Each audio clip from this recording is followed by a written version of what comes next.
اعوذ باللہ من الشیطان الرجیم، بسم اللہ الرحمن الرحیم۔ حماسہ حسینی، شہید آیت اللہ مرتضی مطہری۔ ترجمہ ڈاکٹر سہیل بخاری۔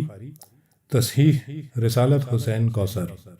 ناشر دارالتراث القرآنیہ پاکستان۔ تاریخ طبع رجب المرجب 1429 ہجری قمری۔ مقدمہ۔ سیدنا و مولانا ابو عبداللہ الحسین علیہ السلام کی ذات گرامی مسلمانان عالم کے لیے محتاج تعارف نہیں ہے۔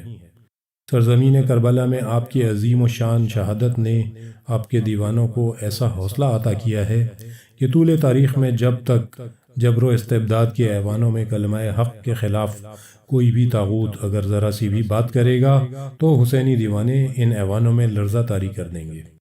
کربلا کی عظیم الشان قربانی پر آج تک بہت کچھ لکھا اور کہا گیا ہے، اور تا قیامت یہ سلسلہ جاری رہے گا انشاءاللہ۔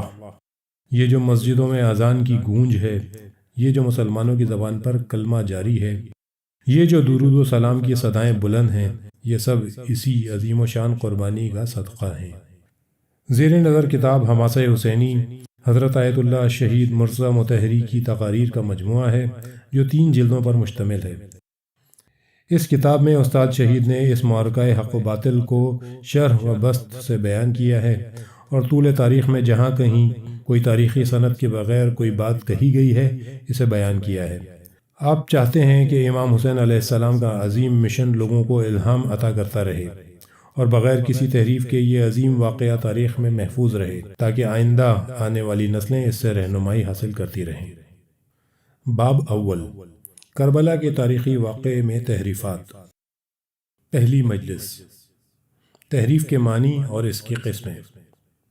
بسم اللہ الرحمن الرحیم، الحمد للہ رب العالمین، بارئ الخلائق اجمعین، والصلاة والسلام علی عبد اللہ ورسولہ وحبیبہ وصفیہ سیدنا ونبینا ومولانا ابی القاسم محمد وآلہ الطیبین الطاہرین المعصومین۔ اعوذ باللہ من الشیطان الرجیم۔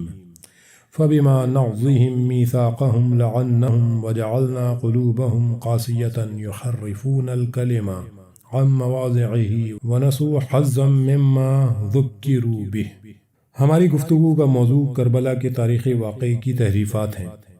اس عظیم واقعے کے دورانیے میں بڑی تبدیلیاں ہوئی ہیں، اس لیے ہم یہ گفتگو مختصر طور پر 4 ابواب میں پیش کر رہے ہیں۔ پہلا باب تحریف، تبدیلی کے معنی اور تحریف کی ان اقسام کے بارے میں ہے جو دنیا میں ہوتی رہتی ہیں، خصوصیت سے ان تحریفات کے بارے میں جو عاشور کے تاریخی واقعے میں ہوئی ہیں۔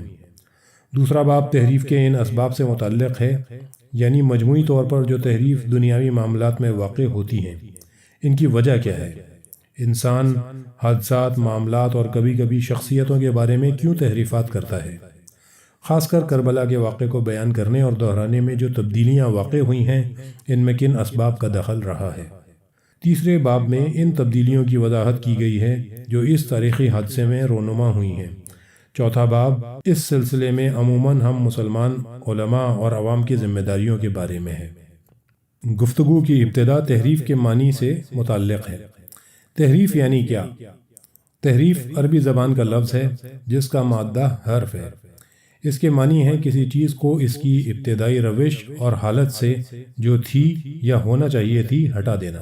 دوسرے لفظوں میں تحریف تغیر اور تبدیلی کی ایک قسم ہے، لیکن تحریف ایک ایسی چیز ہے جس میں تغیر اور تبدیلی کا کلمہ شامل نہیں ہے۔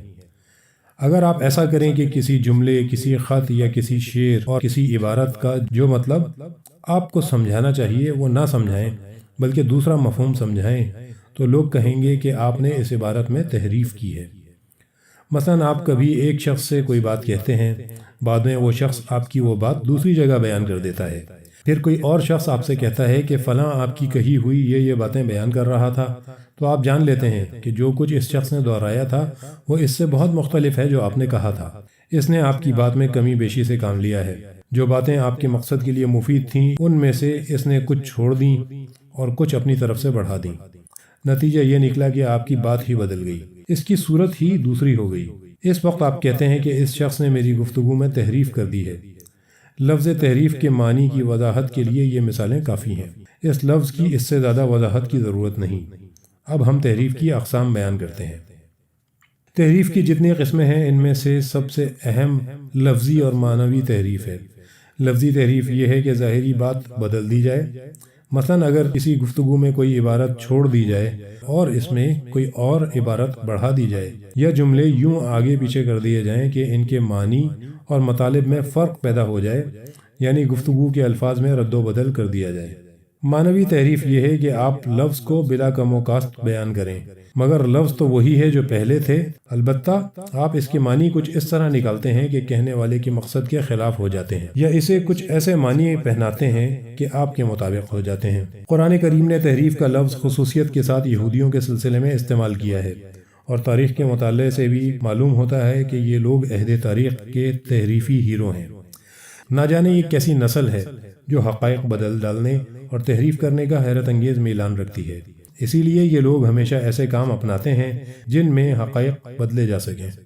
میں نے سنا ہے کہ دنیا کی بعض خبر رساں ایجنسیاں یا ریڈیو اور اخبارات جو ہمیشہ انہی سے خبریں لیتے ہیں یہودیوں کے ہاتھ میں ہیں۔ کیوں؟ اس لیے کہ دنیا کے واقعات کو حسب دلخواہ شکل میں پیش کر سکیں۔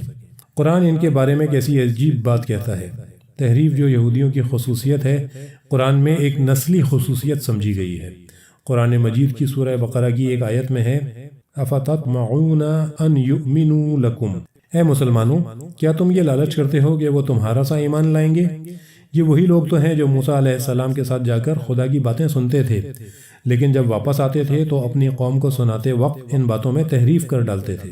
اَفَتَطْمَعُونَ أَن يُؤْمِنُوا لَكُمْ وَقَدْ كَانَ فَرِيقٌ مِّنْهُمْ يَسْمَعُونَ كَلَامَ اللَّهِ ثُمَّ يُحَرِّفُونَ مِن بَعْدِ مَا عَقَلُوهُ وَهُمْ يَعْلَمُونَ۔ سورہ بقرہ آیت نمبر 75۔ وہ تحریف بھی کرتے تھے تو اس وجہ سے نہیں کہ اسے سمجھتے نہیں تھے اور بدل دیتے تھے، نہیں، یہ ہوشیار قوم خوب سمجھتی تھی، لیکن خوب سمجھنے کے باوجود وہ باتیں اور وہ الفاظ لوگوں کے سامنے دوسری طرح بیان کرتی تھی۔ یہی تحریف ہے، یعنی کسی بات کو موڑ دینا، پھیر دینا، اصل راہ سے ہٹا دینا۔ ان لوگوں نے خدا کے صحیفوں میں تحریف کی ہے۔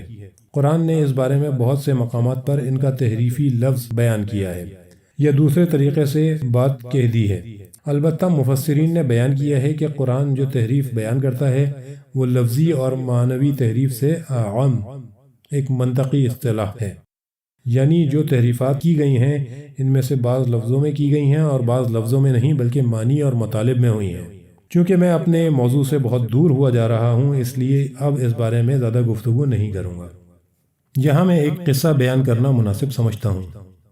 علماء میں سے ایک صاحب بیان کرتے تھے کہ ان کی جوانی کے زمانے میں ایک ذاکر تہران سے مشہد آیا تھا جو کئی روز تک مسجد گوہر شاد یا اس کے صحن میں کھڑے ہو کر شعر پڑھا کرتا تھا، قصیدہ پڑھتا تھا اور حافظ کی یہ مشہور غزل پڑھاتا تھا، اے دل غلام شاہ جہاں باش و شاہ باش، پیوست در حمایت لطف الہ باش، قبر امام ہشتم سلطان دین رضا، از جاں ببوس و بر در آن بارگاہ باش۔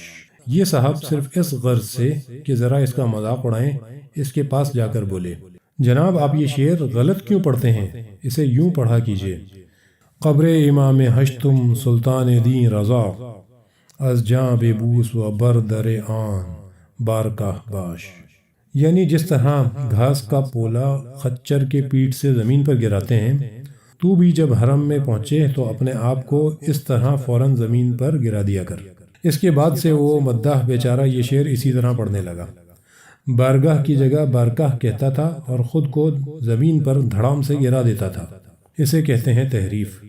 یہاں یہ بھی بتا دوں کہ تحریف موضوع کے لحاظ سے بھی مختلف ہوتی ہے۔ کسی وقت تحریف کسی معمولی اور عام سی بات میں ہوتی ہے، مثلا دو آدمی ایک دوسرے کی بات دہرانے میں تحریف کریں، اور کبھی ایسا بھی ہوتا ہے کہ تحریف کسی بڑے سماجی موضوع میں ہو جاتی ہے، مثلا شخصیتوں میں تحریف۔ ایسی شخصیات بھی ہوتی ہیں جن کا قول و فعل لوگوں کے لیے سند ہوتا ہے، ان کی سیرت لوگوں کے لیے قابل تقلید نمونہ ہوتی ہے۔ کوئی شخص حضرت علی علیہ السلام سے ایسی بات منسوب کر دیتا ہے جو آپ نے نہیں کہی ہو یا جس سے آپ کی مراد کچھ اور رہی ہو، یہ بہت خطرناک تحریف ہوتی ہے۔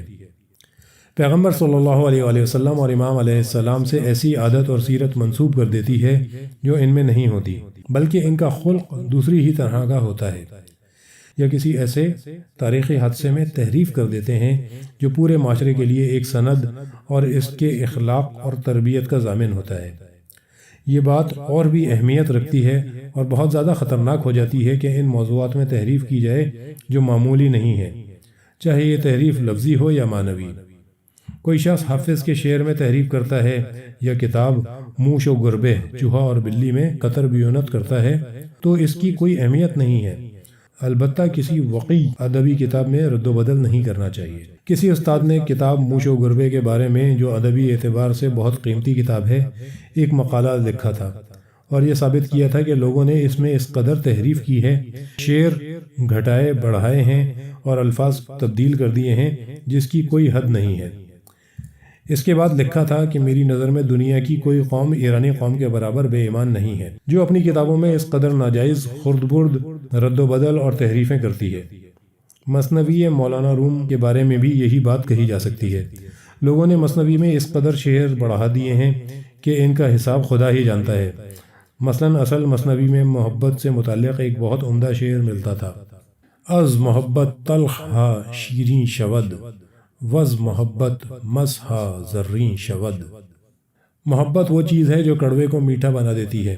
محبت کیمیاوی اثر رکھتی ہے جو انسانی ہستی کے تانبے کو کندن میں تبدیل کر دیتی ہے۔ بعد میں اور لوگ آتے گئے اور کسی تناسب اور موزونیت کا لحاظ کیے بغیر اس میں اشعار بڑھاتے چلے گئے۔ مثلاً انہوں نے کہا: از محبت مار موری می شود، محبت سے سانپ چونٹی بن جاتا ہے، یا محبت سے چھت دیوار ہو جاتی ہے، یا محبت سے خربوزہ تربوز بن جاتا ہے، اور ان میں سے کسی کا اصل موضوع سے کوئی تعلق ہی نہیں ہے۔ اگرچہ ایسا نہیں ہونا چاہیے، پھر بھی ان تحریفوں سے معاشرے کی زندگی اور بہبود پر کوئی چوٹ نہیں پڑتی، اجتماعی زندگی کی راہ میں کجی نہیں آتی۔ البتہ ان باتوں میں جو لوگوں کے اخلاق، تربیت اور دین سے متعلق ہیں، تحریف خطرناک ہوتی ہے، اور جن باتوں سے انسانی زندگی کے لیے سند اور ضمانت حاصل کی جاتی ہے، ان میں تحریف اور بھی قیامت خیز بن جاتی ہے۔ ہم لوگوں کے لیے کربلا کا حادثہ بہت بڑا اجتماعی حادثہ ہے جو ہماری تربیت، عادات اور کردار پر گہرا اثر ڈالتا ہے۔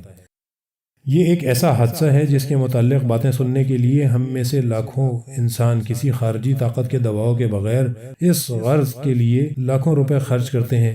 یہ واقعہ جس طرح پیش آیا ہے بالکل اسی طرح بلا کم و کاست بیان ہونا چاہیے۔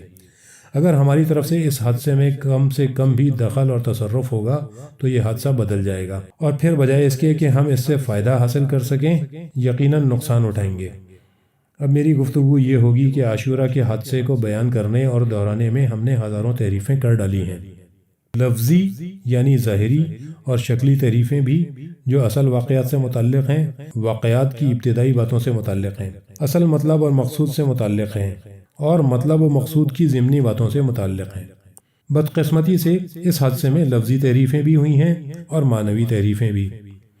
کبھی تحریفیں اصل مطلب سے کچھ نہ کچھ مطابقت رکھتی ہیں اور کبھی ذرا سی بھی مطابقت نہیں رکھتی، معاملے کو بالکل بدل ڈالتی ہیں، معاملے کو بالکل الٹا کر دیتی ہیں اور اسے ایسی شکل میں لے آتی ہیں کہ وہ اپنی ہی ضد نظر آنے لگتا ہے۔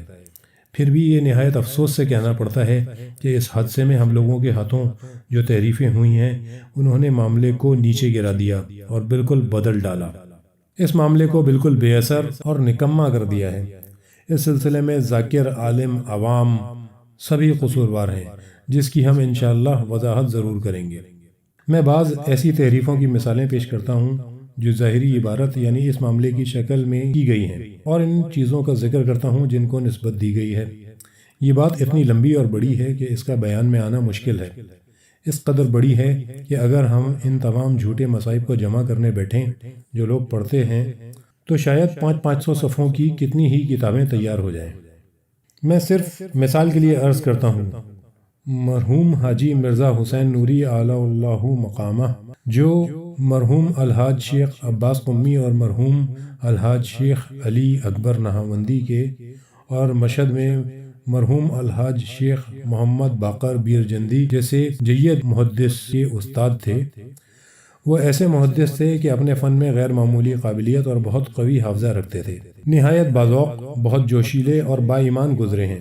اگرچہ انہوں نے جو کتابیں لکھی ہیں ان میں سے بعض ان کے شایان شان نہیں تھیں، اور ان کی وجہ سے ان کے زمانے کے علماء نے بھی انہیں ملامت کی تھی، پھر بھی علی العموم ان کی کتابیں اچھی ہیں، خصوصاً وہ کتاب جو انہوں نے ذاکری کے موضوع پر لکھی ہے، جس کا نام لؤلؤ و مرجان ہے۔ یہ کتاب اگرچہ چھوٹی سی ہے، پھر بھی غیر معمولی طور پر اچھی ہے۔ اس کتاب میں مقرروں کے فرائض کے متعلق باتیں کی گئی ہیں۔ اس پوری کتاب میں 2 فصلیں ہیں۔ ایک اخلاص یعنی خلوص نیت کے بارے میں ہے، جو ذاکر، خطیب، واعظ اور مصائب بیان کرنے والے کی شرائط میں سے ایک شرط ہے، یعنی جو تقریر کرتا ہے، مصائب پڑھتا ہے، وہ پیسے کا لالچ نہ کرے۔ انہوں نے اس موضوع پر اتنی اچھی گفتگو کی ہے کہ میں اس میں دخل نہیں دوں گا۔ دوسری شرط سچائی ہے۔ اس مقام پر سچ کہنے اور جھوٹ بولنے کے موضوع کی تشریح کی گئی ہے، اور مختلف قسم کے جھوٹ پر ایسی عمدہ بحث کی گئی ہے کہ میرے خیال سے کسی اور کتاب میں جھوٹ اور اس کی اقسام پر اس کتاب جیسی گفتگو نہیں ہوئی ہوگی، بلکہ شاید دنیا میں اس کتاب کی مثال بھی نہیں مل سکے گی۔ اس مرد بزرگ نے اپنی غیر معمولی قابلیت اور علمیت کا عجب ثبوت دیا ہے۔ یہ بزرگوار اس کتاب میں ان جھوٹی باتوں کے نمونے بیان کرتے ہیں جو عام ہیں اور جنہیں کربلا کے تاریخی حادثے سے منسوب کرتے ہیں۔ جو باتیں میں کہنے والا ہوں ان میں سے زیادہ یا سب کی سب وہی ہیں جن کے خلاف مرحوم حاجی نوری نے بھی فریاد کی ہے۔ یہاں تک کہ یہ بزرگوار صاف صاف کہتے ہیں آج حسین علیہ السلام کا سوگ منانا چاہیے، لیکن ہمارے زمانے میں حسین علیہ السلام کا ایک نیا ہی غم ہے جو پہلے نہیں رہا ہے، اور وہ اس جھوٹ کا پلندہ ہے جو کربلا کے حادثے کے متعلق بولا جا رہا ہے، اور کوئی شخص اسے روکنے والا نہیں ہے۔ حسین بن علی علیہ السلام کی مصیبت پر رونا چاہیے، لیکن تلواروں اور نیزوں پر نہیں جو اس روز آپ کے جسم میں شریف پر لگے تھے، بلکہ جھوٹ کے اس پلندے پر رونا چاہیے۔ میں نے کتاب کے مقدمے میں بھی لکھا ہے کہ ہندوستان کے ایک بزرگ عالم نے مجھے خط لکھا تھا اور ہندوستان میں جو جھوٹی روایتیں پڑھی جاتی تھیں ان کی شکایت کی تھی، مجھ سے درخواست کی تھی کہ میں کچھ کروں اور کوئی کتاب لکھوں جو اس ملک کی جھوٹی روایتوں کا قلع قامہ کر سکے۔ اس کے بعد مرحوم حاجی صاحب لکھتے ہیں، یہ ہندوستانی عالم سمجھتا ہے کہ ذاکر جس وقت ہندوستان جاتے ہیں اسی وقت جھوٹ بولتے ہیں۔ وہ یہ نہیں جانتا کہ پانی تو سوت میں ہی گدلا ہے، اور جھوٹے مصائب کا مرکز کربلا، نجف اور ایران یعنی شیعت کے یہی مراکز ہیں۔ اب میں ایسی تحریفیں نمونے کے طور پر بیان کرتا ہوں جن میں کچھ عاشورہ سے پہلے کے واقعات سے تعلق رکھتی ہیں، کچھ کربلا کے سفر میں پیش آنے والے واقعات سے متعلق ہیں، بعض ماہ محرم میں قیام کے دوران پیش آنے والے واقعات سے مربوط ہیں، بعض اہل بیت علیہ السلام کے زمانہ اسیری سے متعلق ہیں، کچھ کربلا کے واقعے کے بعد اماموں سے تعلق رکھتی ہیں، لیکن زیادہ تعداد روز عاشورہ سے متعلق ہے۔ اب میں ان میں سے ہر ایک کی 2 مثالیں پیش کرتا ہوں۔ مجھے ایک بات پہلے کہہ دینا چاہیے کہ ان سب کی ذمہ داری عوام پر ہے، یعنی آپ لوگوں پر جو مجلسوں میں شریک ہوتے ہیں۔ آپ کبھی بھی یہ نہیں سوچتے کہ اس سلسلے میں آپ ذمہ دار ہیں، بلکہ یہ خیال کرتے ہیں کہ صرف مقرر اور ذاکر ہی ذمہ دار ہیں۔ لوگوں کی 2 بڑی ذمہ داریاں ہوتی ہیں، ایک نہی عن المنکر جو سب پر واجب ہے، لوگ یہ سمجھ لیں اور جان جائیں، جیسا کہ اکثر پتہ ہوتا ہے کہ یہ جھوٹ ہے تو اس مجلس میں انہیں نہیں بیٹھنا چاہیے، اس لیے کہ پھر بیٹھے رہنا حرام ہے، انہیں تو لڑنا چاہیے۔ دوسری ذمہ داری بانیان مجلس اور سامعین کے اس رجحان کو ختم کرنا ہے جو وہ مجلس کو کامیاب بنانے کے لیے رکھتے ہیں، جسے اصطلاح میں مجلس کا خوب ہونا یا مجلس میں پٹس پڑنا کہتے ہیں۔ ذاکر بیچارہ یہ دیکھتا ہے کہ جو کچھ وہ بیان کرتا ہے اگر وہ سچ اور درست ہوگا تو شاید مجلس کبھی بھی کامیاب نہیں ہو سکے گی، اور پھر یہ لوگ بھی اسے نہیں بلائیں گے، اس لیے وہ مجبوراً کچھ نہ کچھ بڑھا دیتا ہے۔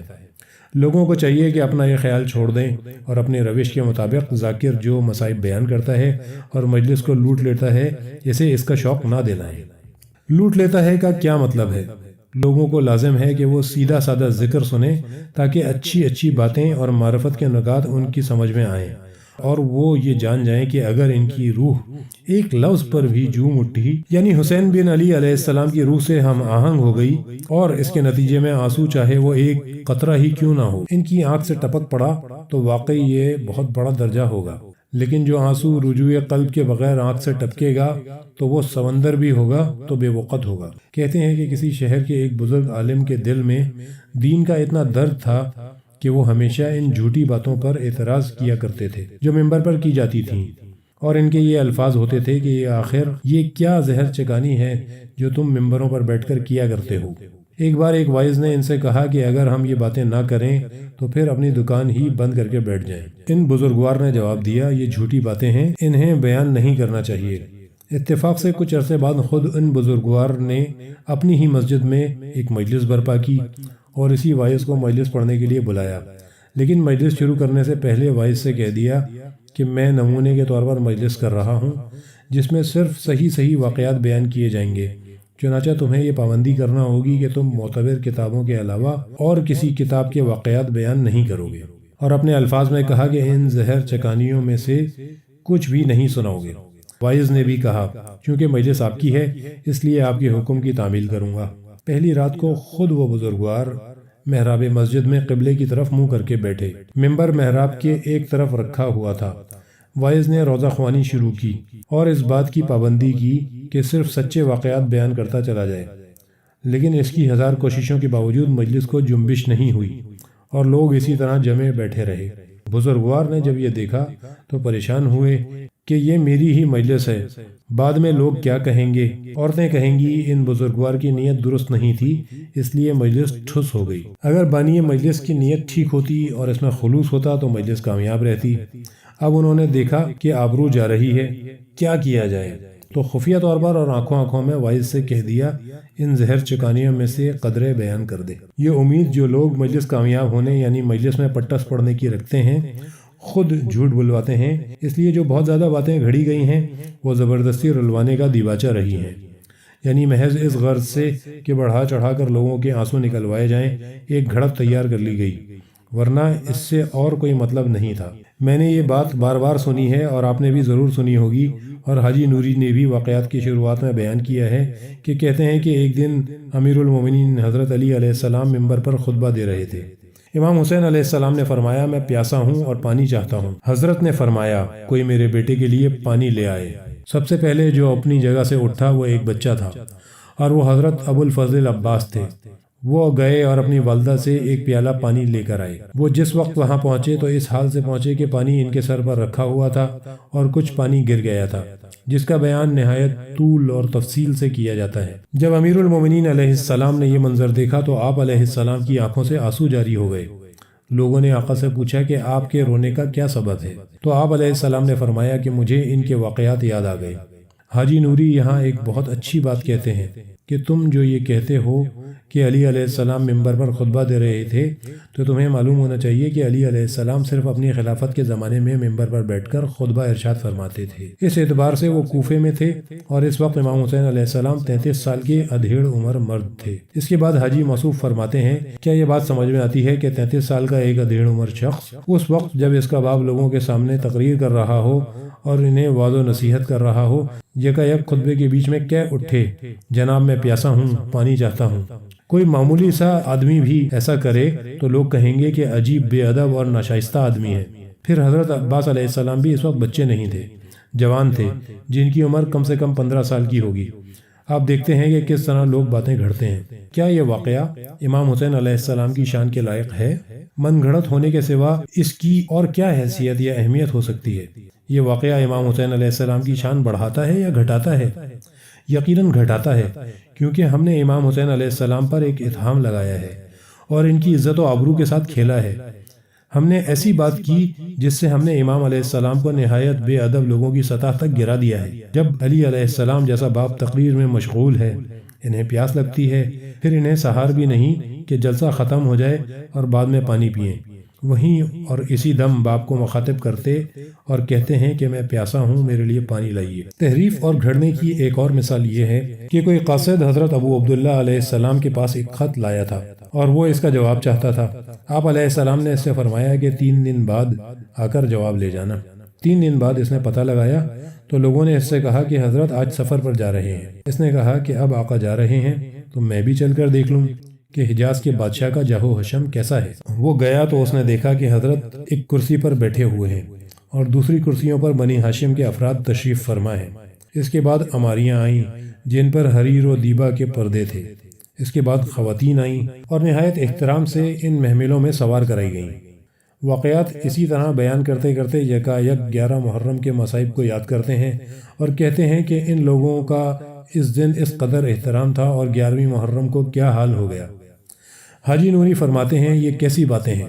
تاریخ یوں بیان کرتی ہے کہ امام حسین علیہ السلام جس وقت باہر آئے تھے یہ آیت پڑھ رہے تھے، فخرج منہا خائفا یترقب، یعنی اس طرح مدینہ سے نکلنے کو موسیٰ بن عمران علیہ السلام سے تشبیہ دی ہے جو فرعون کے خوف سے مصر چھوڑ رہے تھے۔ قال عسى ربی ان یہدینی سواء السبیل، ایک بہت سادہ سا قافلہ سفر کر رہا تھا کہ حضرت امام حسین علیہ السلام کی بڑائی اس میں ہے کہ ان کے لیے ایک سنہری کرسی رکھی جائے، یا ان کے خاندان کی بڑائی اس میں ہے کہ وہ حریر و دیبا کے پردوں والی محملوں میں سوار ہوں۔ ان کے لیے ان کے اونٹ گھوڑے کیسے تھے، ان کے نوکر چاکر کیسے تھے۔ عاشور کے واقعات میں جو دنیا کا نہایت مشہور واقعہ ہے، تحریف کی ایک اور مثال حضرت علی اکبر علیہ السلام کی والدہ ماجدہ جناب لیلا کا قصہ ہے، جس کی گواہی کوئی تاریخ نہیں دیتی۔ اس میں کوئی شک نہیں ہے کہ حضرت علی اکبر علیہ السلام کی والدہ کا نام لیلا تھا، لیکن ایک مورخ نے بھی یہ نہیں بتایا کہ لیلا کربلا میں موجود تھی۔ لیکن یہ ملاحظہ فرمائیے کہ ہمارے پاس لیلا اور علی اکبر علیہ السلام کے کتنے مصائب موجود ہیں۔ حضرت علی اکبر کے سرحانے حضرت لیلا کے آنے کے مصائب، حتیٰ کہ میں نے قم میں ایک مجلس میں بھی جو آیت اللہ بروجردی کے نام سے برپا ہوئی تھی اور جس میں وہ خود موجود نہیں تھے، یہی روایت سنی تھی کہ علی اکبر میدان میں گئے۔ حضرت امام حسین علیہ السلام نے لیلا سے فرمایا کہ میں نے اپنے جد رسول خدا صلی اللہ علیہ وآلہ وسلم سے سنا تھا کہ بیٹے کے لیے ماں کی دعا قبول ہوتی ہے، جاؤ فلاں خالی خیمے میں بال بکھرا کر اپنے بیٹے کے لیے دعا کرو، شاید خدا ہمارے اس بیٹے کو صحیح و سلامت ہم تک واپس پہنچا دے۔ اول تو لیلا کربلا میں ہی نہیں تھیں جو ایسا کرتی، دوسرے یہ منطق بھی حسین علیہ السلام کی منطق نہیں ہے۔ عاشورہ کے دن حسین علیہ السلام کی منطق شہادت کی منطق ہے، جان دینے کی منطق ہے۔ تمام مورخوں نے لکھا ہے کہ جب کوئی ساتھی امام حسین علیہ السلام سے اجازت جنگ طلب کرتا تھا تو آپ جس طرح ممکن ہوتا اس کی اجازت میں عذر کیا جا سکے وہ عذر پیش کرتے تھے، لیکن علی اکبر علیہ السلام کو اجازت دینے میں آپ نے کوئی عذر نہیں کیا۔ فَاسْتَأْذِنَ فِي الْقِتَالِ أَبَاهُ فَأَذِنَ لَهُ، یعنی جیسے ہی علی اکبر علیہ السلام نے اجازت چاہی، آپ علیہ السلام نے فرمایا جاؤ۔ لیکن ایسے کیسے شعر نہیں ہیں جو اس بارے میں گھڑے نہیں گئے ہیں، کہ انہی میں سے ایک شعر یہ ہے، ملاحظہ فرمائیے۔ خیز ای بابا ازیں صحرا رویم، نک بسوئے خیمہ لیلا رویم، اٹھو بابا اس صحرا سے چلیں، لیلا کے خیمے کی طرف ایک چکر لگائیں۔ اسی موضوع سے متعلق ایک اور مثال جو نہایت عجیب ہے، میں نے اسی شہر تہران میں ایک بڑے عالم کے گھر میں چند سال قبل ایک ذاکر سے لیلا کی وہ روایت سنی جو عمر بھر میں نے کبھی نہیں سنی تھی۔ اس نے کہا جب حضرت لیلا اس خیمے میں چلی گئیں اور انہوں نے بال کھول کر یہ منت مانی کہ اگر خدا علی اکبر کو صحیح و سالم واپس لے آئے گا اور وہ کربلا میں شہید نہیں ہوگا تو میں کربلا سے مدینہ تک ریحان کے پھول بوؤں گی، یعنی انہوں نے یہ منت مانی کہ 300 فرسخ کے راستے میں ریحان بوئیں گی۔ اتنا کہا اور اچانک مدھم آواز میں پڑھنے لگا، نظراً علی لئن عادوا وإن رجعوا لأزرعن طریق التفت ریحانا، یعنی میں نے منت مانی ہے کہ اگر یہ واپس آ گئے تو تفت کے راستے میں ریحان کے پھول اگاؤں گی۔ اس عربی شعر پر مجھے بہت حیرت ہوئی کہ یہ شعر کہاں سے آ گیا۔ بعد میں اس کا سراغ لگایا تو معلوم ہوگا کہ اس شعر میں جو تفت آیا ہے وہ کربلا نہیں ہے، بلکہ یہ تفت وہ علاقہ ہے جس کا تعلق لیلا اور مجنوں کے مشہور قصے سے ہے۔ لیلا اس سرزمین میں سکونت پذیر تھی اور یہ شعر مجنون عامری کا ہے جو اس نے لیلا کے لیے کہا تھا، لیکن یہ آدمی اس شعر کو علی اکبر کی والدہ لیلا کے لیے پڑھتا تھا۔ ذرا سوچیے کہ کوئی عیسائی یا یہودی یا کوئی لامذہب آدمی وہاں ہو اور وہ یہ واقعات سنے تو کیا وہ یہ نہیں کہے گا کہ اس تاریخ میں یہ کیا خرافات ہیں؟ وہ لوگ جو یہ نہیں جانتے کہ یہ قصہ خود اس شخص کا گھڑا ہوا ہے کہیں گے کہ خدا کی پناہ ان لوگوں کی خواتین کتنی ناسمجھ تھیں جو یہ نظر مانتی تھیں کہ کربلا سے مدینہ تک ریحان ہو گئیں گی۔ ان باتوں کا کیا مطلب ہے؟ اس سے بھی بڑھ کر حاجی نوری کہتے ہیں کہ اسی بے انتہا گرم روز عاشورہ میں، جس میں آپ جانتے ہیں کہ نماز پڑھنا بھی مشکل تھا، امام حسین علیہ السلام نے نماز خوف پڑھی تھی اور جلدی پڑھی تھی، یہاں تک کہ 2 اصحاب آئے اور امام علیہ السلام کے سامنے ڈھال بن کر کھڑے ہو گئے تاکہ امام 2 رکعت نماز خوف ادا کر سکیں، اور جب تک امام علیہ السلام نے 2 رکعت نماز پڑھی یہ دونوں دشمن کی طرف سے لگاتار آنے والے تیروں سے چھلنی ہو کر زمین پر گر پڑے۔ ان کو نماز پڑھنے کی بھی مہلت نہیں دی گئی۔ اس کے باوجود لوگوں نے کہا ہے کہ اس وقت امام علیہ السلام نے فرمایا کہ حجلہ عروسی شادی کا کمرہ سجاؤ، میں چاہتا ہوں کہ ایسے ہی میں اپنی ایک بیٹی سے قاسم کی شادی یا کم سے کم اس کی ایک جھلک دیکھ لوں۔ یہ میری خواہش ہے، خواہش اور آرزو کو قبر میں تو نہیں لے کے جا سکتا۔ خدا کے لیے آپ یہ باتیں تو دیکھیے کہ جو بات کبھی کبھی ہم نہایت پست درجے کے آدمی سے سنتے ہیں کہ میری خواہش ہے کہ میں اپنے بیٹے کی شادی رچاؤں، بیٹی کی شادی دیکھوں، اسے حسین بن علی علیہ السلام جیسے عالی مرتبہ انسان سے منسوب کر دیتے ہیں، اور وہ بھی اس معرکہ قتال میں جب نماز پڑھنے کی بھی مہلت نہیں تھی، اور کہتے ہیں کہ حضرت نے فرمایا اس وقت اپنی بیٹی کا اپنے بھتیجے سے عقد کرنا اور شادی کی ایک صورت قائم کرنا چاہتا ہوں۔ ہمارے قدیم نوحہ خوانوں کی ایک بات جو کبھی بھی ان سے الگ نہیں ہوتی تھی وہ نئے دلہا قاسم کی شادی تھی، جبکہ کسی معتبر تاریخ میں اس کا کوئی وجود نہیں ہے۔ حاجی نوری کہتے ہیں کہ ملا حسین کاشفی پہلا شخص تھا جس نے روضۃ الشہداء نامی اپنی کتاب میں یہ بات لکھی ہے، حالانکہ در حقیقت یہ قصہ 100% غلط اور جھوٹ ہے۔ ایک شاعر کے قول کے مطابق بس کے بھی بستند بر او برگ ساز، گر تو بینی نہ شناسیش باز۔ اگر سید الشہداء تشریف لے آئیں اور یہ باتیں دیکھیں تو یہ پائیں گے کہ ہم نے ان کے ایسے ساتھی اور دوستوں کا حال بیان کیا ہے جن کا سرے سے کوئی وجود ہی نہیں۔ مثلاً کتاب محرق القلوب میں، جس کا لکھنے والا اتفاقاً ایک بہت بڑا عالم اور فقیہ ہے لیکن ان باتوں سے بے خبر ہے، لکھا ہوا ہے کہ عاشورہ کے دن ہاشم مرقال نامی ایک صحابی زمین سے نکلا تھا جس کے ہاتھ میں 18 ہاتھ لمبا ایک نیزہ تھا۔ اسی طرح کسی نے یہ بھی کہا ہے کہ سنان بن انس کے پاس بھی، جس نے بعض لوگوں کے کہنے کے مطابق امام حسین علیہ السلام کا سر کاٹا تھا، 60 ہاتھ لمبا نیزہ تھا۔ لوگوں نے کہا 60 ہاتھ جتنا تو نیزہ ہی نہیں ہوتا، نہ ہو سکتا ہے، تو اس نے کہا خدا نے یہ نیزہ اس کے لیے بہشت سے بھیجا تھا۔ کتاب محرق القلوب میں یہ بھی لکھا ہے کہ ہاشم بن عتبہ مرقال 18 ہاتھ کے نیزے سمیت ظاہر ہوا تھا، جبکہ یہ ہاشم بن عتبہ حضرت امیر المومنین علیہ السلام کا صحابی تھا اور 20 سال پہلے مارا گیا تھا۔ ہم امام حسین علیہ السلام کے ایسے ساتھیوں کا ذکر کرتے ہیں جو تھے ہی نہیں، یا ظفر جنی کو حسین علیہ السلام کا دوستدار بناتے ہیں، البتہ ایسے دشمنوں کا بھی تذکرہ کرتے ہیں جو تھے ہی نہیں۔ کتاب اسرار الشہادہ میں لکھا ہے کہ کربلا میں عمر ابن سعد کے لشکر کی تعداد 16 لاکھ افراد پر مشتمل تھی۔ یہاں سوال پیدا ہوتا ہے کہ اتنی تعداد کہاں سے آ گئی؟ یہ سب کوفے میں تھے، کیا ایسی بات ہو سکتی ہے؟ اس کتاب میں یہ بھی لکھا ہے کہ امام حسین علیہ السلام نے عاشورہ کے دن 3 لاکھ دشمن اپنے ہاتھ سے قتل کیے تھے۔ ہیروشیما میں جو بم دوسری عالمی جنگ میں گرایا گیا تھا، اس سے 60,000 افراد مرے تھے۔ میں نے حساب لگایا ہے کہ اگر یہ مان لیں کہ تلوار کھچا کھچ چلتی رہے اور ہر سیکنڈ میں ایک آدمی قتل ہوتا جائے تو 3 لاکھ دشمنوں کو قتل کرنے کے لیے 83 گھنٹے اور 20 منٹ کا وقت درکار ہوگا۔ بعد میں جب لوگوں نے دیکھا کہ مقتولوں کی یہ تعداد عاشورے کے دن کے دورانیے سے میل نہیں کھاتی تو کہہ دیا کہ روز عاشورہ بھی 70 گھنٹے کا تھا۔ اسی طرح حضرت ابو الفضل العباس کے بارے میں بھی کہا جاتا ہے کہ آپ نے 25,000 آدمی قتل کیے تھے۔ میں نے حساب لگایا کہ اگر ہر سیکنڈ میں ایک آدمی قتل ہوتا رہے تو اس تعداد کے قتل کے لیے 6 گھنٹے 56 منٹ 40 سیکنڈ درکار ہوں گے۔ چنانچہ ہم اس بزرگ شخص حاجی نوری کی بات کو باور کرتے ہیں جو کہتے ہیں اگر کوئی آج رونا چاہے، اگر کوئی آج مصیبت کا ذکر کرنا چاہے تو اسے حضرت امام حسین علیہ السلام کی تازہ مصیبتوں پر رونا چاہیے، ان جھوٹی باتوں پر رونا چاہیے جو ان سے منسوب کی جا رہی ہیں۔ ایک اور مثال چہلم کی ہے۔ جب چہلم آتا ہے تو سب یہ روایت پڑھتے ہیں اور لوگ بھی سمجھتے ہیں کہ یہی بات ہے کہ اس دن قیدی شام سے کربلا آئے اور انہوں نے وہاں جابر ابن عبداللہ انصاری سے ملاقات کی، اور امام زین العابدین علیہ السلام بھی جابر سے ملے۔ یہ بات صرف کتاب اللحوف میں ملتی ہے، جس کے مصنف سید بن طاؤس نے بھی اپنی دوسری کتابوں میں اس کو غلط بتایا ہے، کم سے کم اس کی تائید نہیں کی ہے، اور کسی کتاب میں یہ بات نہیں ملتی، اور نہ کوئی عقلی دلیل اس بات کی تائید کرتی ہے۔ کیا اس کے علاوہ کوئی اور بات ہو سکتی ہے کہ اس قسم کی باتیں جو ہر سال کہی جاتی ہیں لوگوں سے ملی ہوں؟ یہ حقیقت ہے کہ جابر امام حسین علیہ السلام کے پہلے زائر ہیں، اور چہلم کا موضوع بھی قبر امام حسین علیہ السلام کی زیارت کے علاوہ کچھ نہیں۔ موضوع اہل بیت علیہ السلام کا سوگ تازہ کرنا نہیں ہے، اور نہ ہی اہل بیت کا کربلا میں آنا ہے۔ اصل میں شام سے مدینہ جانے کا راستہ کربلا سے نہیں گزرتا، بلکہ شام سے ہی کربلا جانے کا راستہ الگ اور مدینہ جانے کا راستہ الگ ہے۔ جو چیز انسان کے دل کو تکلیف پہنچاتی ہے وہ یہ ہے کہ اتفاق سے تاریخی واقعات میں سے بہت کم واقعے ایسے ہوں گے جو حادثہ کربلا کے برابر معتبر ذرائع سے نقل ہونے سے بے نیاز ہوں۔ میں پہلے یہ سمجھتا تھا کہ اس موضوع کے متعلق اس قدر غلط بیانیوں کی بنیادی وجہ یہ ہے کہ کوئی شخص یہ نہیں جانتا کہ سچے واقعات کون سے ہیں۔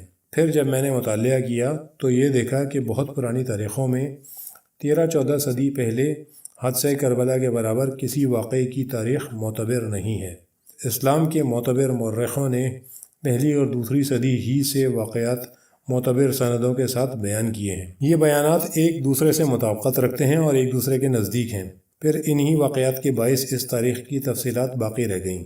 اس حادثے کے متن کو محفوظ رہنے اور اس کے مقصد کے پہچانے جانے کا سبب یہ ہے کہ اس حادثے کے متعلق کثیر تعداد میں خطبے دیے گئے ہیں۔ ان دنوں خطبے دینا آج کے اعلان کا درجہ رکھتا تھا۔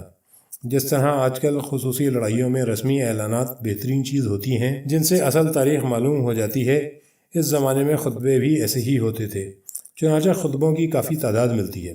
اہل بیت علیہم السلام نے حادثہ کربلا سے پہلے، اس کے دوران اور اس کے بعد کوفہ میں، شام میں اور دوسرے مقامات پر خطبے ارشاد کیے ہیں، اور ان خطبوں کا اصل مقصد یہ تھا کہ وہ لوگوں کو یہ بتا دیں کہ کیا ہوا، واقعات کیا تھے اور ان کا مقصد کیا تھا، اور یہ خود ایک تحریک تھی کہ واقعات دہرائے جائیں۔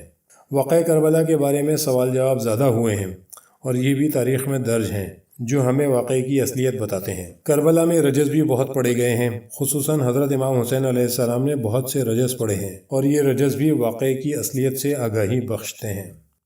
واقعہ کربلا میں پہلے بھی اور اس کے بعد بھی خطوط کا بہت تبادلہ ہوا ہے، اور امام اور کوفے والوں میں خط و کتابت بہت ہوئی ہے۔ امام علیہ السلام اور بصرے والوں کے مابین خطوط آئے گئے ہیں۔ امام علیہ السلام نے واقعہ کربلا سے پہلے معاویہ کو بھی خط لکھے ہیں۔ اس سے معلوم ہوتا ہے کہ امام علیہ السلام نے معاویہ کے بعد کسی قیام کے لیے اپنے آپ کو تیار کر لیا تھا۔ دشمن نے بھی آپس میں ایک دوسرے کو خطوط لکھے ہیں۔ یزید نے ابن زیاد کو، ابن زیاد نے یزید کو، ابن زیاد نے عمر ابن سعد کو، عمر سعد نے ابن زیاد کو خطوط لکھے ہیں، اور ان سب کے متن تاریخ اسلام میں محفوظ ہیں۔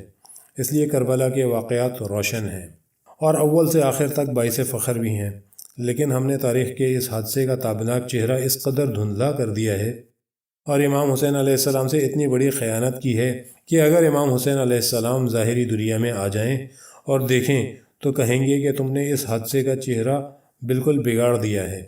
وہ امام حسین علیہ السلام جس کی تصویر تم نے اپنے خیال میں بنا رکھی ہے، میں نہیں ہوں۔ وہ قاسم بن حسن علیہ السلام جس کی تصویر تم نے اپنے خیال میں بنا رکھی ہے، میرا بھتیجا نہیں ہے۔ وہ علی اکبر علیہ السلام جسے تم نے اپنے تخیل میں بسا رکھا ہے، میرا جوان وہ نہیں ہے جو بامعرفت تھا۔ میرے وہ اصحاب جنہیں تم نے اپنے خیالات میں قائم کیا ہے، میرے اصحاب نہیں ہیں۔ تم نے ایسا قاسم گھڑا ہے جو صرف شادی کا خواہش مند تھا، اس کا چچا بھی اسے دولہا بنانے کی آرزو رکھتا تھا۔ تم اس قاسم کا اس قاسم سے موازنہ کرو جو تاریخ میں گزرا ہے۔ معتبر تاریخوں نے یہ واقعہ بیان کیا ہے کہ شب عاشور امام حسین علیہ السلام نے اپنے اصحاب کو خیمے میں عند قرب الماء یا اس کے نزدیک خیمے میں جمع کیا اور ان کے سامنے شب عاشور کا وہ مشہور و معروف خطبہ دیا جس کی تفصیل میں دہرانا نہیں چاہتا۔ اس خطبے میں امام حسین علیہ السلام ان سے مختصر طور پر کہتے ہیں کہ تم آزاد ہو۔ امام علیہ السلام نہیں چاہتے کہ کوئی اپنا چہرہ دائرے میں ملاحظہ کرے اور اپنے آپ کو مجبور پائے، حتیٰ کہ کوئی یہ سمجھے کہ بیعت کے حکم کے تحت اس کے لیے رہنا ضروری ہے۔ اس لیے فرماتے ہیں، میں نے تم سب کو آزاد کر دیا ہے، میرے سب دوستوں، رشتہ داروں، بھائیوں، بیٹوں اور بھتیجوں کو۔ دشمنوں کو میری ذات کے علاوہ کسی اور سے کوئی سروکار نہیں ہے۔ اندھیری رات ہے، اس لیے رات کے اندھیرے سے فائدہ اٹھاؤ اور چلے جاؤ۔ دشمن بھی تم سے کوئی تعرض نہیں کریں گے۔ آپ شروع میں ان لوگوں کی تعریف کرتے ہیں اور فرماتے ہیں، میں تم سے بہت زیادہ خوش ہوں، میں نے اپنے اصحاب سے بہتر کسی کے اصحاب نہیں دیکھے، میرے اہل بیت سے بہتر کسی کے اہل بیت نہیں دیکھے۔ اس کے باوجود سب ایک زبان ہو کر کہتے ہیں کہ آقا، کیا ایسا ہو سکتا ہے؟ ہم پیغمبر صلی اللہ علیہ وآلہ وسلم کو کیا جواب دیں گے؟ وفا کہاں چلی گئی؟ انسانیت کہاں چلی گئی؟ ہمدردی کیا ہوئی؟ پھر انہوں نے ایسی ایسی جذباتی باتیں کیں جس سے سچ مچ پتھر جیسا سخت اور شقی دل بھی رو پڑے اور انسان میں طوفان برپا کر دیے۔ ایک کہتا ہے، کیا ان باتوں کے سامنے ایک جان بھی کوئی قیمت رکھتی ہے جسے کوئی آپ علیہ السلام کی ذات پر قربان کرنا چاہے؟ کاش میں 70 بار زندہ ہوتا اور 70 بار آپ پر قربان ہوتا۔ دوسرا کہتا ہے 1000 بار۔ ایک اور کہتا ہے، اے کاش ایسا ممکن ہوتا کہ میں اپنی جان آپ پر قربان کرتا اور پھر میرا جسم پھونک کر خاکستر بنا دیتے، بعد میں خاکستر کو ہوا میں اڑا دیتے اور مجھے دوبارہ زندہ کرتے، اور پھر سب سے پہلے جس نے بات کی وہ آپ کے بھائی ابو الفضل العباس علیہ السلام تھے، بعد میں تمام بنی ہاشم۔ جب یہ باتیں ہو چکیں تو امام علیہ السلام نے موضوع بدلا اور آنے والے دن کے حقائق اور واقعات بتائے۔ انہیں ان کے مارے جانے کی خبر سنائی، جسے ان سب نے ایک بڑی خوشخبری کے طور پر اشتیاق سے سنا۔ اسی جوان قاسم نے، جس پر ہم اس قدر ظلم کرتے ہیں اور شادی ہی کو اس کی آرزو سمجھتے ہیں، سوال کیا۔ گویا اس نے خود بتا دیا اور ظاہر کر دیا کہ اس کی آرزو کیا ہے۔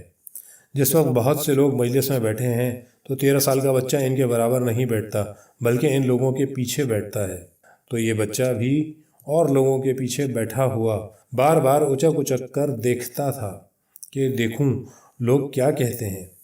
جس وقت امام علیہ السلام نے فرمایا تم سب مارے جاؤ گے، یہ بچہ بھی دل میں سوچنے لگا کہ ان سب میں شامل ہوں گا یا نہیں۔ میں تو بچہ ہوں، شاید آقا کا یہ خیال ہے کہ بڑے مارے جائیں گے اور میں ابھی کم سن ہوں، اس لیے اس نے آقا سے مخاطب ہو کر پوچھ ہی لیا، وَأَنَا فِي مَنْ يَقْتُلْ، میں بھی مارا جاؤں گا یا نہیں؟ اب آپ غور فرمائیں کہ بچے کی آرزو کیا ہے۔ امام علیہ السلام نے فرمایا پہلے تم میرے ایک سوال کا جواب دے دو، میں تمہارے سوال کا جواب بعد میں دوں گا۔ میں سوچتا ہوں کہ آقا نے یہ سوال خاص طور پر کیا ہے، وہ چاہتے تھے کہ یہ سوال جواب سب کے سامنے ہو جائیں تاکہ لوگ آئندہ یہ خیال نہ کریں کہ اس جوان نے نادانستہ طور پر اور نہ سمجھتے ہوئے اپنے آپ کو موت کے حوالے کر دیا، اور نہ یہ کہیں کہ اس جوان کی شادی کی آرزو تھی، کہ بعد میں اس کے لیے ہجلا بالکل تیار نہ کریں، مجرم نہ بنیں۔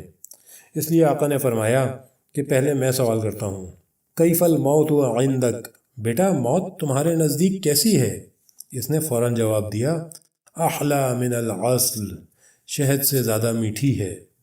اگر آپ مجھ سے پوچھتے ہیں تو میرے نزدیک موت شہد سے بھی زیادہ شیریں ہے، یعنی مجھے اس آرزو سے زیادہ اور کوئی آرزو عزیز اور پیاری نہیں لگتی۔ یہ منظر کس قدر دل دہلانے والا ہے، یہی باتیں تو ہمیشہ کے لیے زندہ اور تازہ رکھیں، کیونکہ اب نہ کوئی حسین پیدا ہوگا اور نہ کوئی قاسم بن حسن۔ اسی وجہ سے اسے اتنی اہمیت اور وقت حاصل ہو گئی ہے، ہم نے انہیں نہیں پہچانا۔ اگر 14 صدیوں کے بعد ان کے نام سے ایک امام بارگاہ بنا لیا تو کچھ بھی نہیں۔ اگر قاسم کی ایسی آرزو نہ ہوتی بلکہ شادی کرنے کی آرزو رکھتے تو اس کے لیے وقت صرف کرنے کی ضرورت نہیں ہے، پیسہ خرچ کرنے کی ضرورت نہیں ہے، ان کے نام پر امام بارگاہ بنانے کی ضرورت نہیں ہے، ایسی تقاریر کرنے کی ضرورت نہیں ہے، لیکن یہ لوگ انسانیت کا جوہر ہیں۔ انی جاعل فی الارض خلیفہ کا مصداق ہیں اور فرشتوں سے بالا تر ہیں۔ امام علیہ السلام نے یہ جواب سننے کے بعد فرمایا، بیٹا تم بھی قتل ہوگے، بعد ان تبلو ببلاء عظیم، لیکن تمہارا جان دینا دوسروں سے مختلف ہوگا اور بہت بڑی مصیبت پیدا کر دے گا۔ اس لیے عاشورہ کے دن انہیں بہت زیادہ اصرار کے بعد میدان جنگ میں جانے کی اجازت ملی۔ چونکہ کمسن تھے اس لیے ان کے جسم کے لیے موزوں زرہ نہیں تھی، ان کے سر کے لیے موزوں خود نہیں تھا، ان کے جسم کے مطابق ہتھیار اور جوتے نہیں تھے۔ لکھا ہے کہ ایک امامہ سر پر تھا، کأنہ فلقتہ القمر، اتنا ہی لکھا ہے کہ یہ بچہ اس قدر خوبصورت تھا کہ دشمن کو بھی کہنا پڑا کہ چاند کا ٹکڑا ہے۔ برفرس تندرو ہر کے طرح دید گفت، تجھے جس کسی نے تیز چلنے والے گھوڑے پر دیکھا وہ کہنے لگا، برگ گل سرخ را باد کجا می برد، ہوا سرخ گلاب کا پھول لیے کہاں جاتی ہے؟ راوی کہتا ہے کہ میں نے دیکھا کہ ان کے ایک جوتے کا بند کھلا ہوا ہے اور مجھے اچھی طرح یاد ہے کہ وہ ان کا بایاں پیر تھا۔ اس سے معلوم ہوتا ہے کہ پیروں میں تسمہ نہیں تھا۔ لکھا ہے کہ امام علیہ السلام خیمے کے ایک جانب کھڑے تھے، ان کے ہاتھ میں اپنے گھوڑے کی لگام تھی۔ معلوم ہوتا ہے کہ انتظار کر رہے تھے کہ یکا یک ایک فریاد سنی۔ لکھا ہے کہ امام علیہ السلام ایک شکاری باز کی طرح گھوڑے پر سوار ہو کر جھپٹے۔ وہ فریاد قاسم بن حسن علیہ السلام کی فریاد، یا عماں، اے چچا جان تھی۔ جس وقت امام علیہ السلام اس جوان کے سرہانے پہنچے ہیں، تقریباً 200 اشقیاء نے گھیر رکھا تھا۔ امام علیہ السلام نے حملہ کیا تو وہ لوگ بھاگ کھڑے ہوئے، لیکن ان میں سے ایک دشمن جو گھوڑے سے اس لیے اتر آیا تھا کہ جناب قاسم کا سر کاٹ لے، اس حملے میں اپنے ساتھیوں کے گھوڑوں کی ٹاپوں میں آ کر کچل گیا۔ وہ جس کے لیے یہ کہتے ہیں کہ عاشور کے دن گھوڑوں کی ٹاپوں میں زندہ کچل گیا، وہ یہی دشمن تھا، حضرت قاسم نہیں تھے۔ امام علیہ السلام جس وقت حضرت قاسم علیہ السلام کے سرہانے پہنچے ہیں، اس وقت دھول بہت اڑ رہی تھی اور کوئی نہیں سمجھ پا رہا تھا کہ صورتحال کیا ہے۔ جب دھول بیٹھی تو سب نے یکایک دیکھا کہ امام علیہ السلام حضرت قاسم کے سرہانے بیٹھے ہیں اور ان کا سر اپنے دامن میں لیے ہوئے ہیں۔ لوگوں نے امام علیہ السلام کا یہ جملہ سنا، یعز واللہ علی عمک ان تدعوہ فلا یجیبک او یجیبک فلا ینفعک صوتہ۔ اے بھتیجے، تیرے چچا کو اس کا سخت صدمہ ہے کہ تو اسے بلائے اور وہ تجھے جواب نہ دے پائے، یا جواب بھی دے تو تیرے کسی کام نہ آ سکے۔ اسی حالت میں یکایک اس جوان کی روح پرواز کر گئی۔